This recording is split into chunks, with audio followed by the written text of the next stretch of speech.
step 2.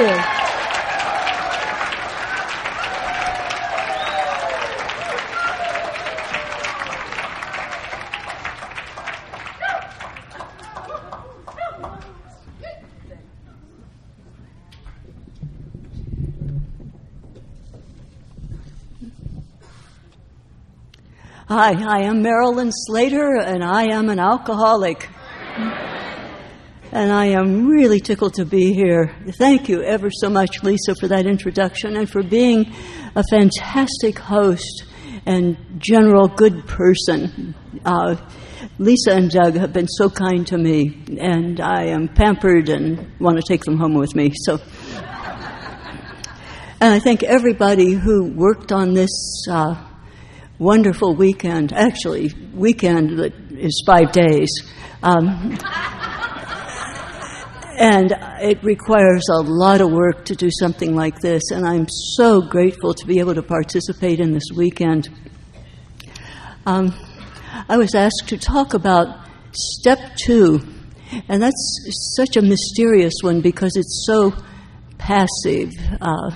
It's just that kind of came to believe. It doesn't say what we really do.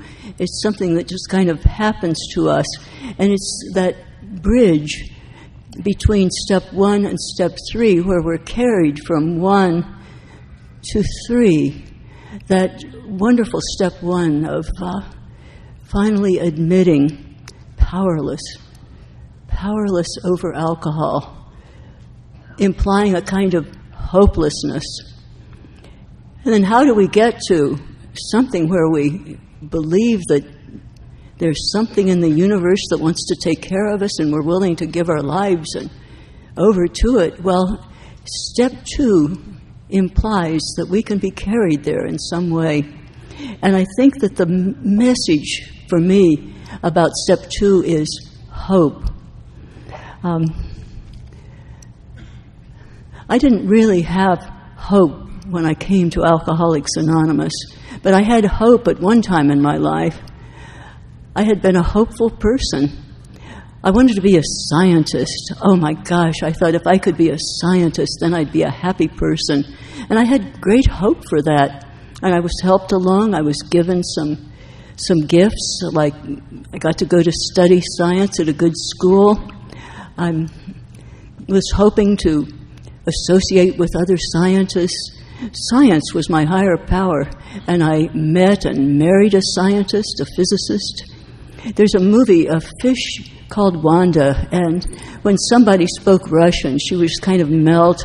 When I saw a man writing equations on a chalkboard, I would swoon. I mean, the memory of it, too.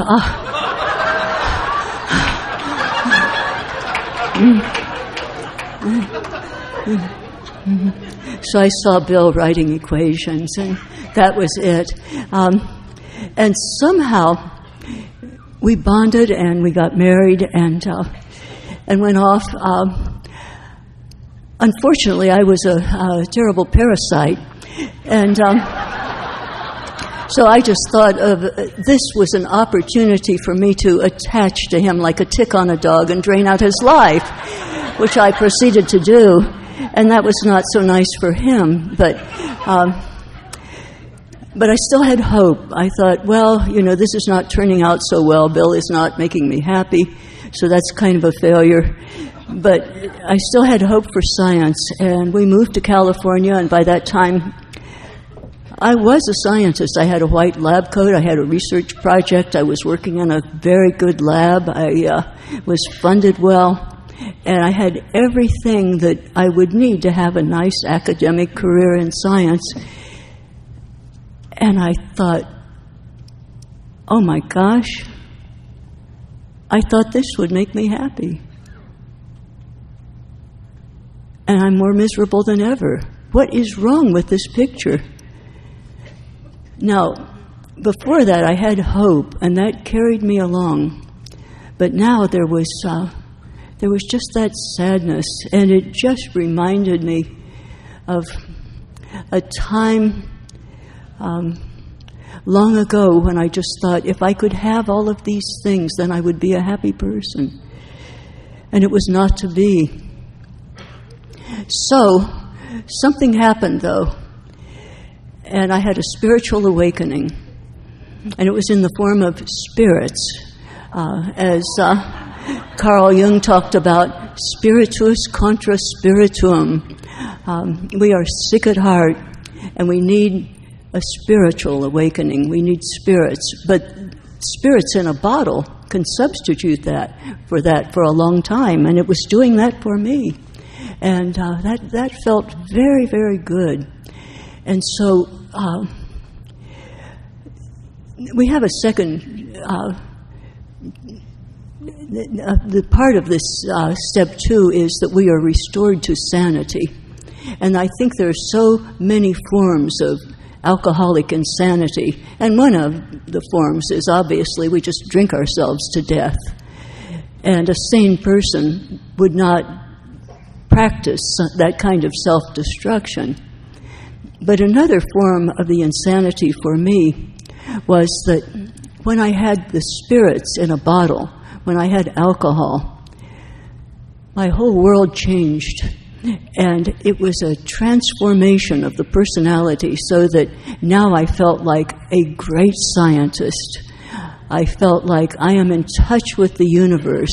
I am one with the universe. And science was my God. I was an atheist. I did not believe in what normally people call God. Science explained the whole universe. And there was a magic language that God spoke, and it was mathematics. And so it all made wonderful sense to me. So that was just one form of the alcoholic insanity. Another form of the alcoholic insanity was while I was working in that lab, thinking I'm doing Nobel Prize-winning work, I had pretty much stopped working entirely. And I didn't notice that.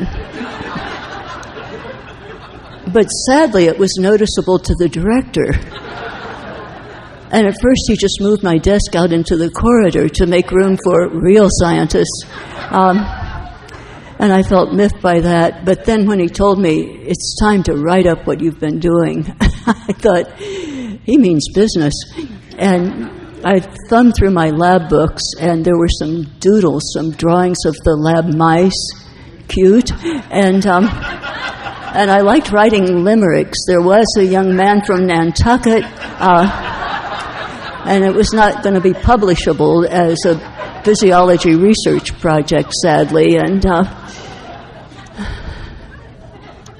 so now I just went home and stayed there, sort of on the couch, in a lot of despair. And how did alcohol turn on me? I didn't notice that it was alcohol. I mean, I was certainly an alcoholic by that time, eligible for our program. But I just blamed people in the lab. They didn't understand me. I blamed Bill. He didn't make me happy. It was just that wonderful part of Kathy's talk this morning about always looking outward to other people. I mean, I'm not Al-Anon, but I certainly did that. It's your fault if I'm not a happy person, so what am I going to do? Well, I drank. That's what I did. And I knew that I was going to die because the Grim Reaper came every day to get me with that dark robe or suit, and I think they carry a scythe. Is this the day I'm going to die? And life was miserable, but I was afraid of death. And I just sat there in that panic. And the Grim Reaper would come, and then I'd get a reprieve. He would change his mind and go away. And I lived like that. After I got sober, I realized that was the postman.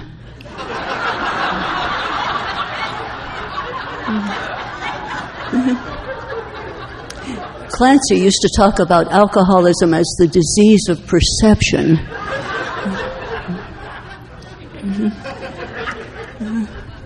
Now, while I was there, I really had lost complete control of my life, and little children were showing up, and they were clearly mine. And my husband was panicked by the time there were two of them. And so these adults, the grandmas, sort of took turns to give me supervision. And oh my gosh, I kind of took to my garage because I was afraid of them. And they were in the house, a family was going on there. Someone mentioned in one of these wonderful talks that we heard about the philosopher who talks about the unanalyzed life is not worth living. And I'd been to school, I'd heard that. And so I was sitting there in the garage, analyzing my life. I'm going to go out, I'm going to make my mark tomorrow. Something's gone terribly wrong, but somehow we're going to figure out what's wrong, we're going to fix it. And just analyzing it away, really massive analysis. Somebody pointed out to me that the unlived life is not worth analyzing. And that was my situation. I went to the program in January of 1969 at the urging of these adults that were in my life. But I didn't want to do that. But I wanted them to leave me alone. So I went into the program, and it was a strange thing. I did not take the first step. I did not feel I was an alcoholic. I knew there was something dreadfully wrong with this picture, but it wasn't that. That was way too simple. I heard people say, I used to drink, I stopped drinking, and now my life is happy. And I thought, wouldn't it be wonderful if that could be my story? It's not my story. When I don't drink, I'm miserable. So I stayed sober for about 3 months, and the grandmas went home, no more adult supervision. They thought that I was well. I thought I was well. And so I went home. I did not need to go to Alcoholics Anonymous. I don't need to drink. I really don't. I don't need to drink until about 4 o'clock in the afternoon. And that's when the pressure's on, because Bill would come home and expect food. And I would just think, why doesn't he bring it home?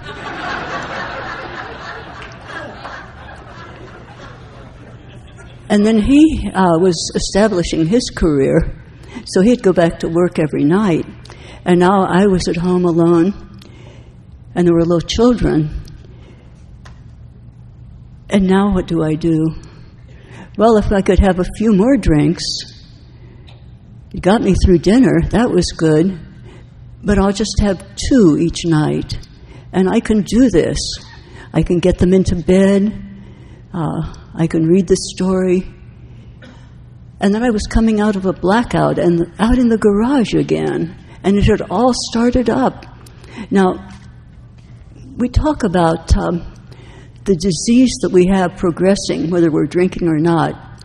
And I certainly believe that that is true, because not only did I very quickly reach the point which I left the first time I went to the program, I was beyond that. I was just drinking constantly now. Back out in the garage, grandmas had moved in, and headed toward that state of helplessness, hopelessness, and eventually an admission of powerlessness. I'd come to 3 o'clock in the morning, and for a while it was, I'm not going to drink tomorrow. I'm just going to stop drinking for a while. Well, the day would draw on, and I'd have to drink. And then it got to the place where I'd wake up at 3 o'clock in the morning, and I would know, tomorrow I'm going to drink, and tomorrow, and tomorrow, and tomorrow, and it's going to be like that forever until I die. And I'll probably take others down with me. And I had reached that state. And so many of us have to reach that state. And as Billy talked about today, Carl Jung had a lot of insight into what ails an alcoholic and what we need. And I think so many of us have to reach that state of utter hopelessness where we just burn down our whole lives. I'd lost my career. I'd essentially disappeared from my family. And my sponsor describes it as coming to the program on fire and bleeding. And I love that description because that's what it feels like, or at least to me. And as I got to that state, that was important, I think, for me finally to make that surrender that I think is ever so necessary. We have to wave the white flag and say, I fought the war, I fought it as long as I could, and I lost the war. I lost it, and I give up. I'm dropping my defenses, and I surrendered. And the way I surrendered was to central office. Thank God for the offices, and we should support them.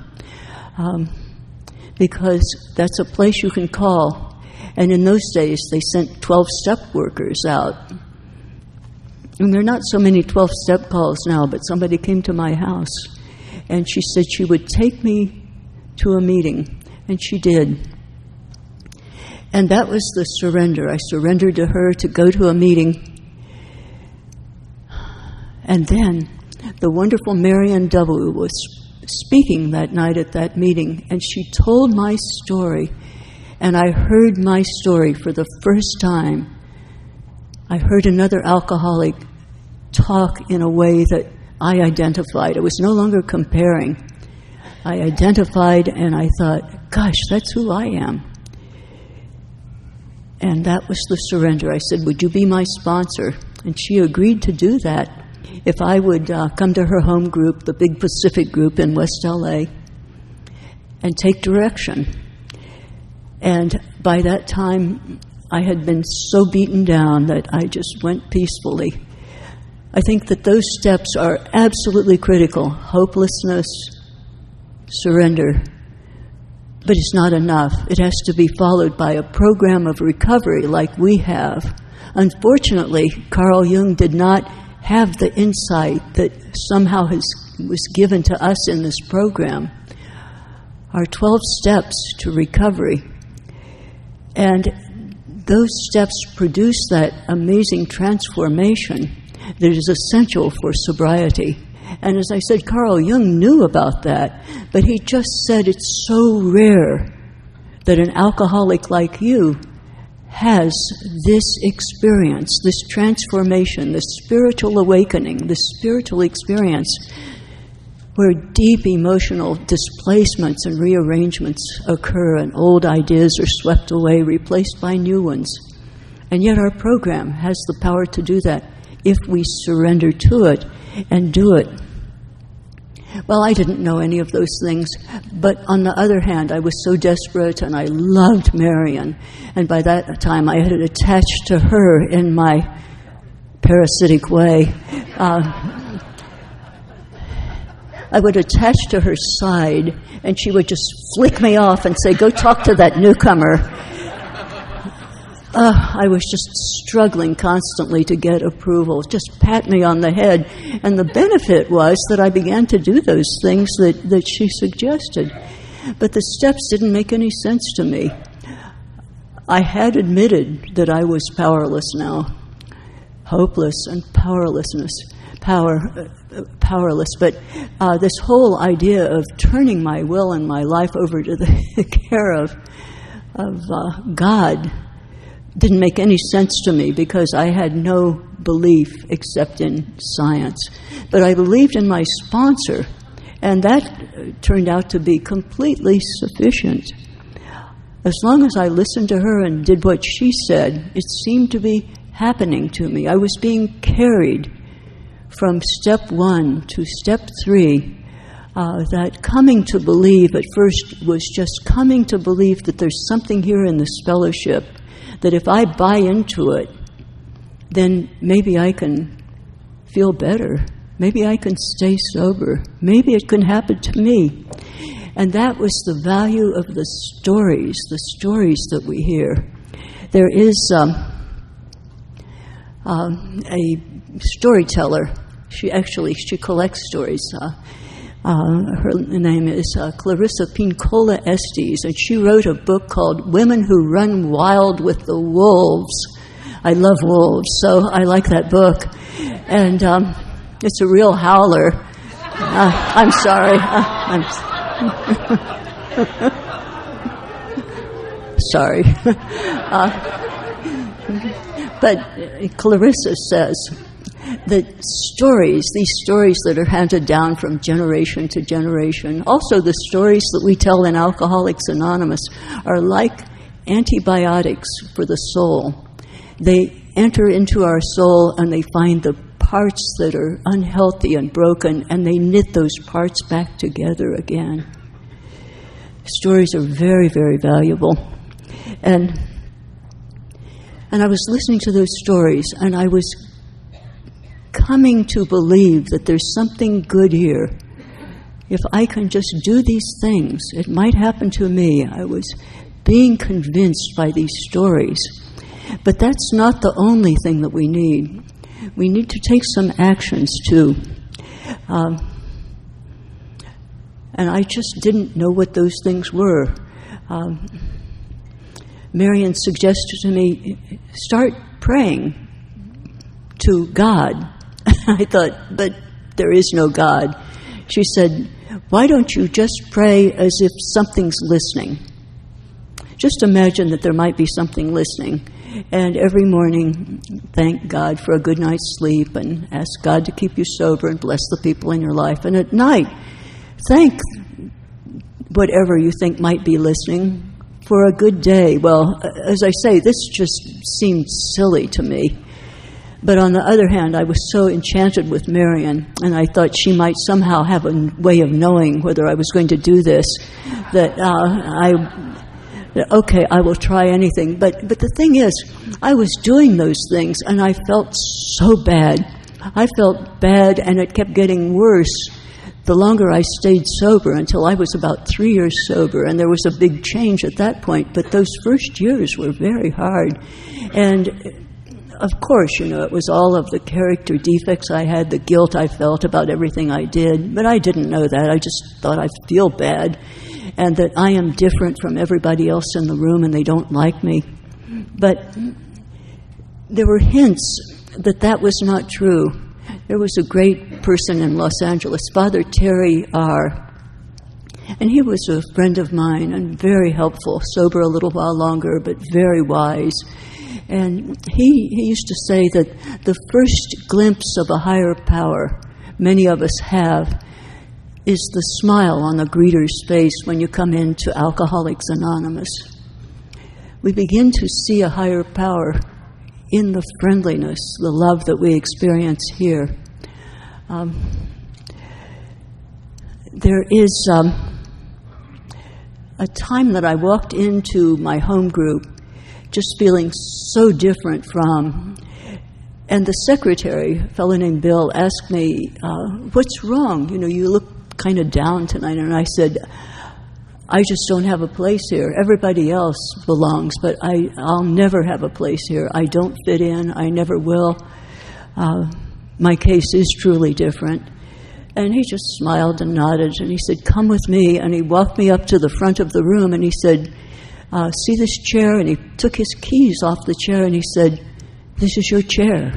This is your place. It's been waiting for you. And I sat in that chair, and I thought, my gosh, he's made a place for me. I believed that. And I came to understand that every time I walk into a room, there's going to be a chair, a place for me in the Fellowship of Alcoholics Anonymous. I still had no idea what this spiritual awakening that we hear about in the fellowship, we give our will and our life over to the care of this mysterious power. What could that be? People handed books to me, and I read certainly our AA literature, but there was a fellow that I've read for a long time, Anthony DeMello, and he writes about spiritual things. He also talks about the awakening. We need to have an awakening. And how do we have an awakening? By taking these steps. He tells the story about a mom going in to her son saying, "Son, wake up. It's time to wake up." And he's saying, "Oh, go away. I'm so sleepy." So she goes away for a while and then comes back. "Son, you really have to get up. It's time to get up now." "Oh, no. Let me sleep some more." So she comes back a third time. "I mean it this time. You've got to get up and get out of bed." "Why do I have to get up?" he said. And she says, "Because it's time for school, and you're the headmaster." Now, I was 32 before I started to wake up. So it can take a while to have this awakening. It amounts to many things, the actions that we take. There's a thing that I don't know by heart, but it's actually a thing that was said by Clancy in one of his talks. And I find that this is so meaningful to me because it described exactly what happened to me. We start believing that someone knows how we feel, and we let them overrule our judgments so that we will take action. The beginning is when a person partakes of one alcoholic talking to another alcoholic to help them reduce their feelings of difference, at least enough, so that they will begin to take actions they do not yet believe in. And when that moment comes, sobriety begins. And that was the thing that was happening to me. This program did not make any sense to me, really. But I identified enough with these stories, I identified enough with Marion, that I was willing to buy in and do these things that were suggested to me. One of those things was giving up some old ideas.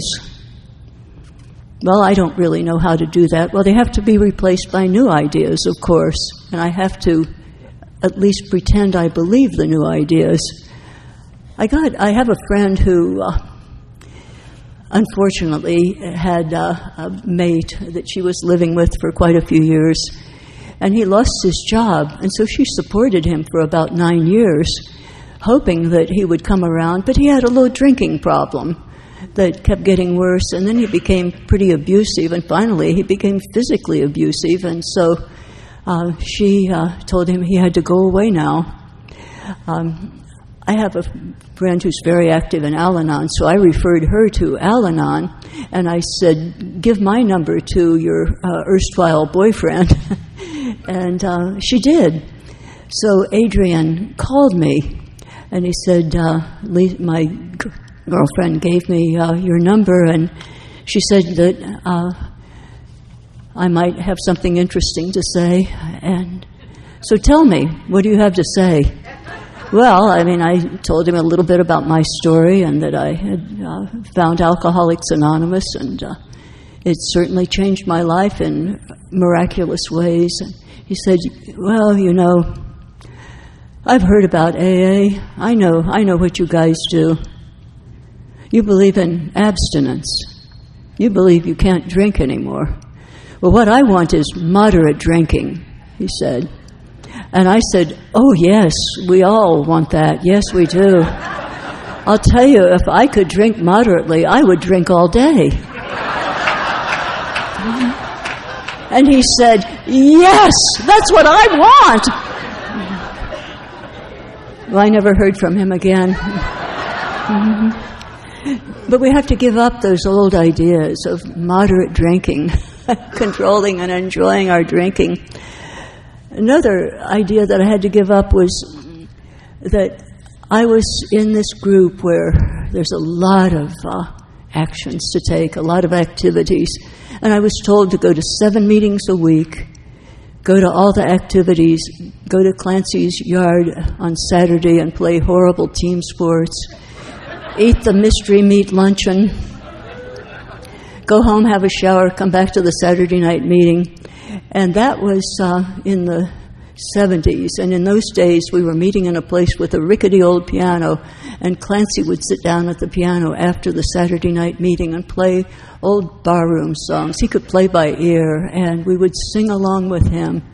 And then we'd go out to a coffee shop and wait for somebody to turn one and sing Happy Birthday at midnight, and then we would get to go home and then get up the next morning and move somebody's furniture. Now, some days people didn't want to move. There were no movers, but we'd go to somebody's house and rearrange the furniture just to stay sober, and we stayed busy. So as I said, for the first 3 years, I was feeling worse all the time. And just this mysterious business of hopelessness. Hope was not coming back. I mean, I kind of hoped to feel better, but I kept feeling worse. And I realized what the problem was, and I explained it to Marion. You see, there was another person in the group, and I think she was sponsored by Marion, but her name was Marilyn. There were 2 Marilyns, and this Marilyn was always happy, happy, happy. And we were sober about the same amount of time, and she was doing ever so much less than I was doing. So, being of a scientific mind, it was obvious what the problem was. I am doing way too much. And I explained that to Marion and said that if I would just do what the other Marilyn is doing, then I would have what she has, namely happiness and hope. And Marion looked at me and said, "Oh, Marilyn, you're one of the intense alcoholics like I am, and you're going to have to work a program like not too many others. But if you do that, you will get a foundation that won't quit." And now I believe that. I am one of the intense ones, and I continue to work a program like not too many other people work, especially at my age. But that's because I am one of the intense ones. And it did give me a program that didn't quit, but it also gave me an enthusiasm for life that I think that a lot of people miss. They're just happy. I'm intense. So I had to give up that old idea that if I do less, I'll feel better. So many things. There was I understood so little. The program did not make sense to me. It was a funny kind of thing where we come into a room, we all talk to one another, people get up and they tell a story, and then we go home. And we do take these steps, but they don't really seem to be solving the problems at hand. Like, I wanted to go back to work, and I didn't think I could ever go back to work again, given my resume. I mean, sitting in the garage for long hours. I didn't know, a consultant maybe. But because of that, I just felt that if I could just get a grip on what's happening, then maybe I could follow along more easily and not feel so unsettled. Well, Clancy, I think everybody in this room probably knew Clancy one way or another, if not in person, at least by his talks, told that wonderful story about the invisible boat. And it made so much sense to me. It lifted me to another place in sobriety. He talked about this process of getting sober in Alcoholics Anonymous, like standing on a dock, just hopeless and miserable. And somebody says, "Get in the boat." And you look and there's water, but no boat. But there is a voice that says, "Get in the boat." No. It keeps saying it. So I thought, okay, I will humor this voice. And I step off the dock, and it's solid. And I step into something, and the voice says, "Sit down, and now start rowing." Well, there's nothing there, but there's something solid in my hands, the oars. Now row, just row. So I started rowing, this invisible thing. And as I was rowing, the boat began to appear. And it became solid, and I could see the boat. I could see other people on the boat, and I could see the oars. It was amazing. And we were just rowing along, and we were happy. And I was so stunned by it that I just stopped rowing, resting on laurels. And the boat gradually disappeared. And I began to see that the more actions that I'm taking in this fellowship, the more sense it makes to me. I mean, I see the program this very night as I stand here as being perfect and beautiful in all of its simplicity.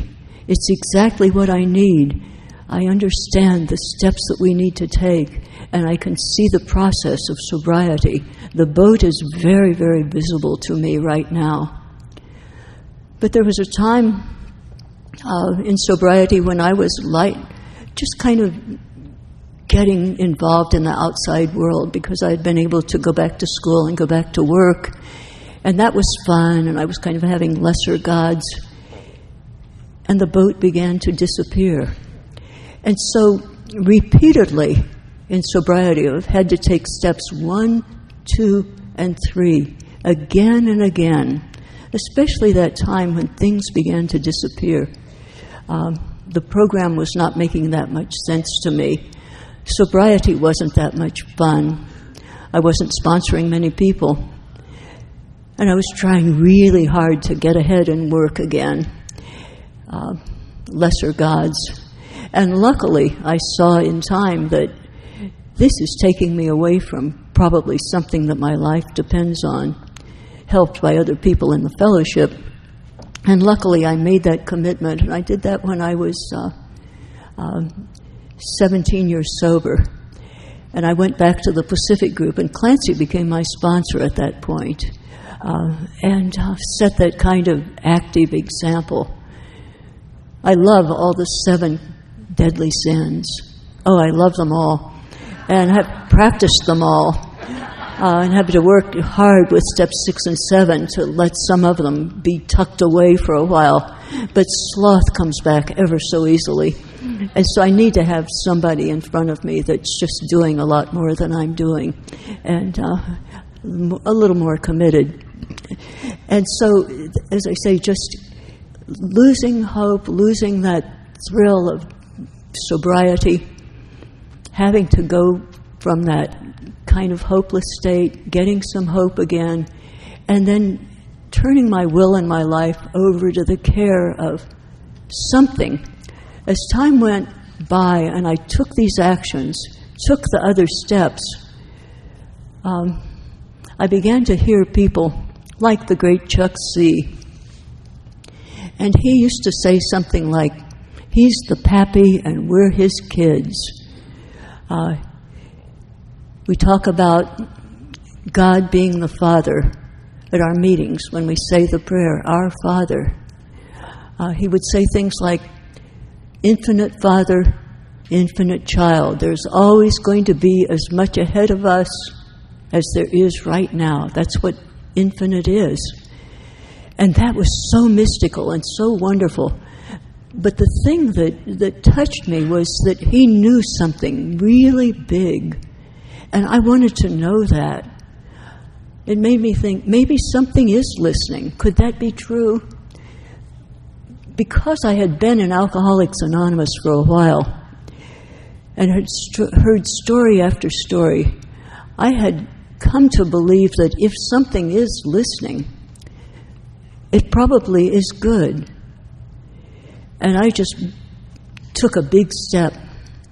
I just made a prayer. I was by myself and kind of looked up and off to the right for some reason, and I just said, if you're there, I'd like to get to know you. And if you're really there, I'm willing to go on any path you pick for me.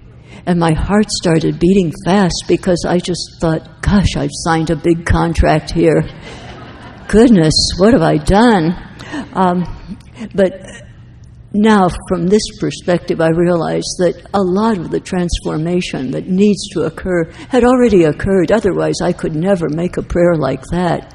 I would say, if you're there, I've got this big agenda here. This is what I want. First of all, a good parking space, and now many other things. Get to work for me. No, it was, if you're there, I am willing to go on any path you pick for me.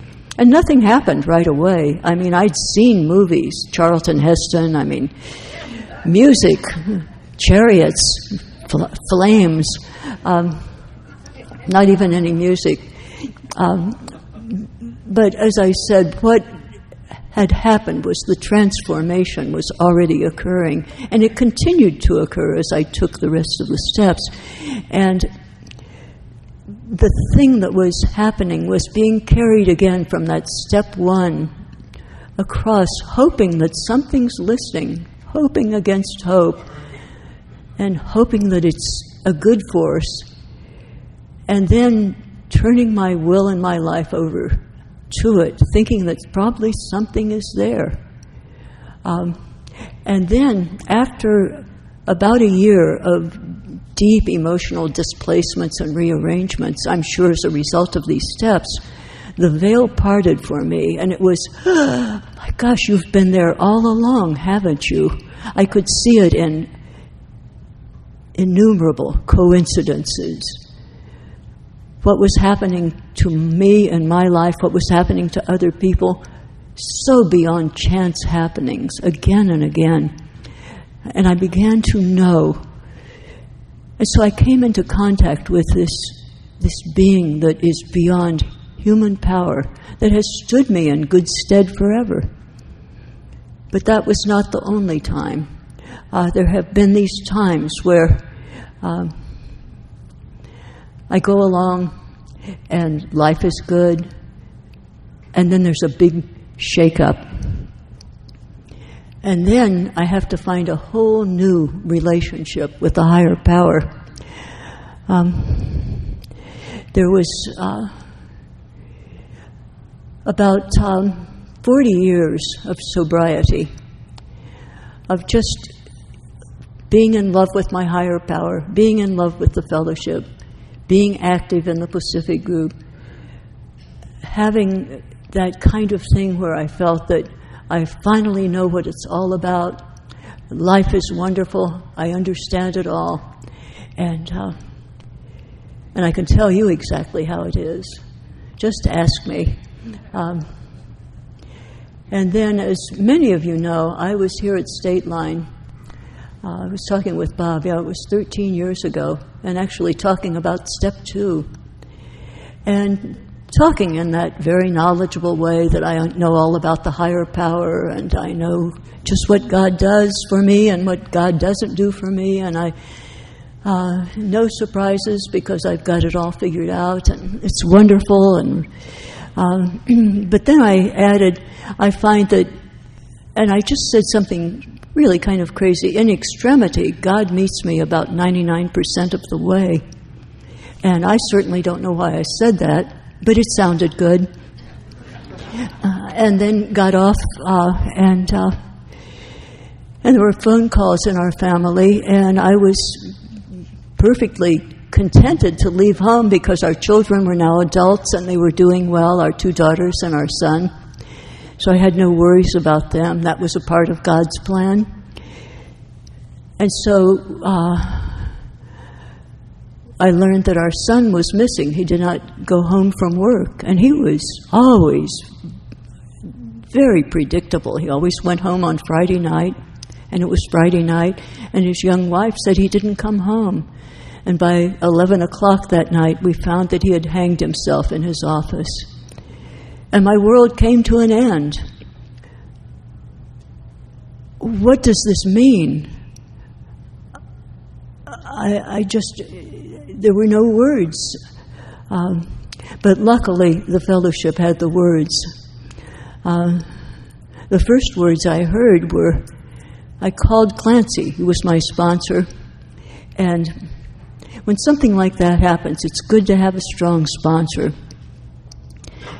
And it was probably, well, it was after 11 o'clock, and he was here at Stateline. And so I said, Clancy, he recognized my voice. What do you want? You woke me up, he said, because he could be gruff. And then I told him what had happened. And there was his transformation. I often tell the story that he was like Superman, but it's Clark Kent, mild-mannered reporter on the Daily Planet. And Clancy would sometimes sit and kind of be asleep, but if he would get up at the podium or in that phone call, he would kind of step into the phone booth and took off the outer clothing, and then right across the chest, this big S, sponsor. And so he said, you have 40 years of sobriety. Your family doesn't have a program. You can be that healing force because you have a program. So go home tonight, drive home, and start comforting your husband. And you will find that the program will get you through this. And so I got in the car about midnight and started across the desert back to Los Angeles. And I had a CD in the car to listen to, and that was the great Sandy B. from Tampa. And he had lost his 2 daughters the year before. And he said, I hope this kind of thing doesn't happen to you, but if it does, I'm going to tell you what to do. You go out to your higher power as never before and say, I won't leave you, don't leave me. You'll have time to do that before you react heavily in deep grief. And if you do that, guess who comes back with you? And I can tell you that that is true. I spent a lot of time on that drive just talking to my higher power. And what I had said came true. God did meet me 99% of the way. I got home and was enveloped by the Pacific group. And got a phone call from Julie St. J., who's sponsored by my closest friend, and she had lost her son 10 years before, and I knew about that. And she said, if you can just accept this, that you will find that many blessings will follow. Well, that was crazy. How could there be any blessings that could follow from such an unthinkable experience? Well, time has passed, and I can tell you that is true too, that there have been blessings that have followed. Julie kept saying, accept, accept. And acceptance does not mean approval. It just means acceptance. Cooperate with reality and see what happens. Well, for me, it was necessary for me to find a whole new relationship with my higher power. Again, absolute defeat and desperation and hopelessness, suicide of our son. How do I get from there to being able to turn my will and my life over to the care of a God where something like this could happen? How could I ever trust again? Well, I was told that if I just keep taking these actions, that I will come to see that God is there and is walking along beside me each step of the way. And it meant forming a whole new level of trust. And I began to realize, once I began speaking again in Alcoholics Anonymous, that I was not the only person in the world where this kind of thing had happened. Every time I go through the goodbye line, there's somebody, it seems, who's had something horrible happen very recently. And I realized that now I can say, come into this circle and you will be fine. This program gets you through. Well, what could be the blessings? First of all, that's a blessing, just to be able to tell somebody else, it's safe. The worst thing that you can imagine can happen to you. No matter what, the program gets you through. And then you'll find a new relationship with a higher power. and then just wait and see what happens. That was the first blessing. But then the second was that there was a kind of resilience to whatever was going on, because there were going to be later losses. Just because I'm very old, and most people my age just are no longer alive. And my husband was older than I was, Clancy was older than I was, so it was pretty much inevitable that I was going to have some losses. And when that happened, there was just not the wrenching effect. It was, they are in God's good hands in the here and the hereafter, as our literature says. I had come to believe that. I took care of Bill in his last years. I had to stay pretty close to home because he got sicker and sicker, and a lot of it was that he just could not seem to grieve the loss of his son, and so it was manifest in terrible physical illnesses. And he was the last many months in a hospital bed in our living room on hospice care. But there were those sweet moments, and I realized, for better or for worse, and for the first time in my life, I was now the strong one, and I could give care to him. He took care of us, took care of me and the family all these years, and it was my opportunity to give back. And I experienced that privilege, that opportunity. And there were sweet moments. One time he said, and this was near the end, he said, perfect marriage. And that made my heart sing, because it said forgiveness, that he had forgiven me for all those wretched years. And then he added, no, not quite perfect. I know, I was rhymes with which. But then he said, because it only lasted for 60 years. And so we had many years together, and those were sweet moments. A year later, practically a year later, then our dear Clancy passed away. And that was one of those times where two big emotional supports were gone. I had my higher power, but I really knew that this is pretty much the end for me. I've said goodbye to these important people. My children now, our two daughters, have produced grandsons, and they're all happy in their families, and their other two daughters are doing fine. So it's about time for me to move on and cross over. And I just said to my higher power, I'm ready.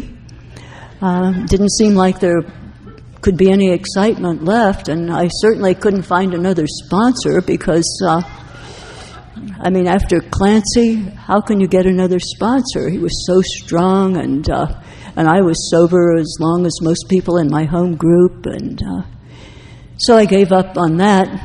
Well, I had been going to retreats with Father Tom W. in Oakland, and he was a sponsee of the great Father Terry, my friend.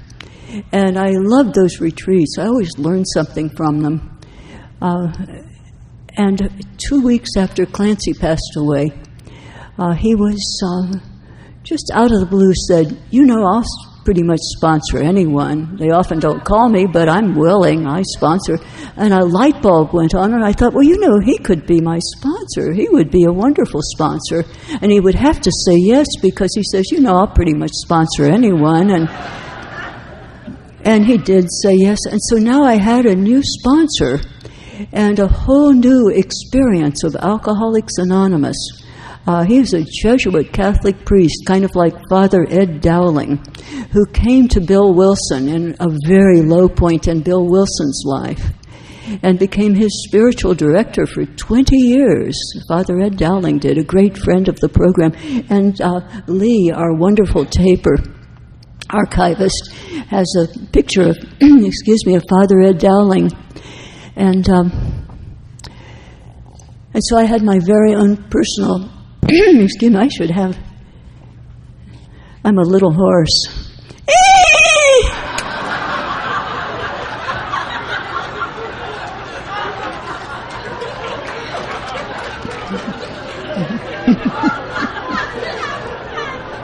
I'm also about 7 years old emotionally.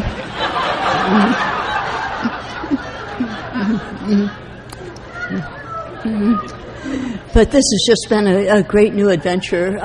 He's given me many new books to read, and so I have found a whole new world of seekers that I've enjoyed very much. But that was not the only thing that began to happen in my life.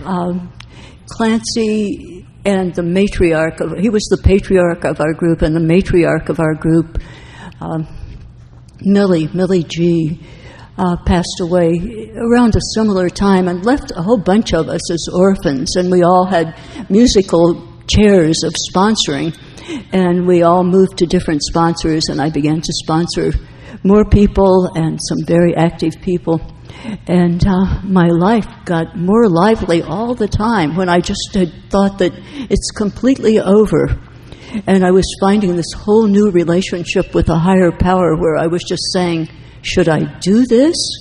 Go for it. Why not? What can you lose? You're already old. And so, and in fact, speaking of being old, I got to go to Egypt with Debbie Kent and another couple, and we did some AA things there, of course, and that was wonderful. But there was a great adventure of riding a camel. We all rode camels, and even Grandma got on the camel and rode around, and then we went through pyramids, and they were great fun. And you go upstairs and you go downstairs and crawl through passages, and it's mystical and hieroglyphics on the wall. So I was there with this other couple we went with, and they were not that happy. I mean, I was having such a good time, but they seemed a little bit worried. And I said, what's wrong? You know, this is fun. It's safe. It's good. It's a pyramid. And they finally confessed to me, well, what we're worried about is, well, you're so old and we think you're going to have a heart attack and die. And how do we get you out of a pyramid? Well, I could see that was a puzzler. But then I thought about it and I said, but think of where we are. We're in a pyramid. It's basically a tomb. I mean, it's perfect. Just leave me here. And so they got real happy too.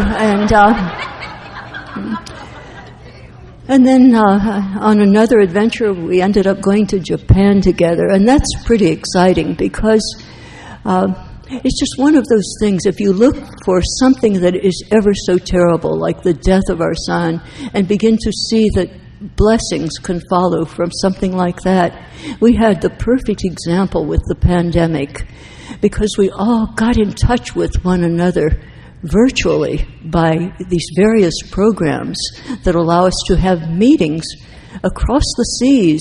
And we have an outreach to Japan largely because of one person in our group who speaks fluent English and Japanese. And she has shown me what one person can do in Alcoholics Anonymous to make many, many, many lives different and better. Because she is from Japan, she lamented the fact that there was no real understanding of the steps and the traditions in Japan. The meetings were kind of low-key with a lot of complaining and whining. And she felt sad about that and really didn't know what to do about it. But then what happened was, because of the pandemic, she began to have a meeting in Los Angeles, where she lives now, with 4 of her sponsees who were Japanese. And I said, could I come? Because I'm fascinated by Japan and the Japanese language. I just wanted to hear good Japanese. And so I signed on and was listening, but they were so polite that they insisted on translating for me. And that has turned into a big meeting on Thursday that we call Miracle Across the Seas. And from 5 of us at that meeting, it is now, well, Debbie goes to sometimes 100 people signing on, about half of them from Japan. And there are weekend meetings too. And because of the skills of Yuko, she can write formats for them, and she can do this wonderful simultaneous translation so that they can hear the meeting in Japanese. And they hear speakers that we all, like the people here at Stateline, they hear those people, they identify, and they begin to practice what we're doing here.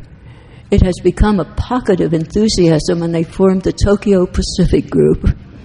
And they're having their 3rd annual conference this year, which I will go back to. And it, as I say, it just shows that if there is a need, we want the hand of Alcoholics Anonymous always to be there. And one way that that hand can reach all over the world is through these virtual meetings. In-person meetings, of course, are a lot of fun, and they're better. But what if you have, 9,000 miles of ocean? So the virtual meetings have done an amazing thing.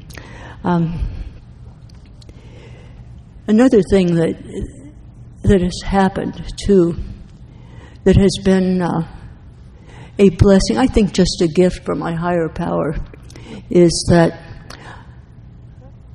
I loved our son David. And we used to climb mountains together. We did a lot of rock climbing.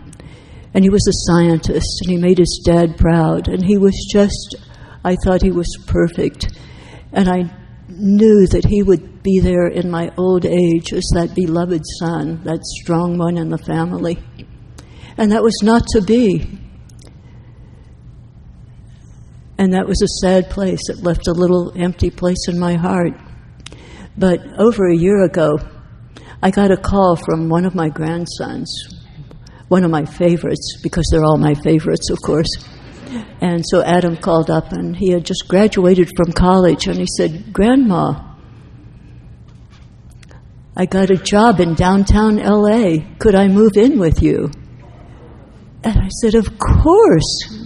I welcomed him. And so Adam, my beautiful grandson, has moved in and has been living there with me. And he's not David, he's very much Adam, but he fills that spot that was empty. As I say, just another gift from my higher power. There are so many gifts, so many blessings.